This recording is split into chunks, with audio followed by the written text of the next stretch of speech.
Halo pemirsa, program News Screen kembali menemani Anda, menyampaikan berbagai informasi ekonomi dan bisnis dalam negeri. Selain dua informasi utama tadi, sejumlah informasi ekonomi dan bisnis lainnya akan kami hadirkan. Tak lupa kami terus mengingatkan untuk tetap menerapkan protokol kesehatan selama masa pandemi ini agar kita terbebas dari COVID-19. Bersama saya, Kezia Tujuh, inilah News Screen selengkapnya. Kita awali dengan informasi pertama.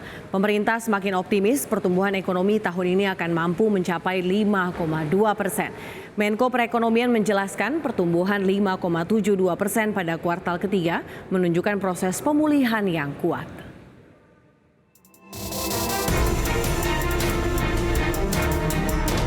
Pemerintah semakin optimis dalam menutup tahun 2022 dengan pertumbuhan ekonomi yang kuat. Menko Perekonomian Erlangga Hartarto menjelaskan ekonomi Indonesia pada kuartal ketiga mampu tumbuh impresif sebesar 5,72% secara tahunan atau 1,81% secara kuartalan.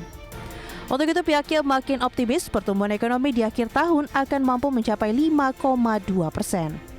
Berbagai faktor penentu pertumbuhan ekonomi mampu tumbuh kuat adalah dari sisi pengeluaran, di mana konsumsi rumah tangga tumbuh solid sebesar 5,39%. Pembentukan modal tetap bruto melalui investasi sebesar 4,96% juga turut memperkuat pertumbuhan pada kuartal ketiga.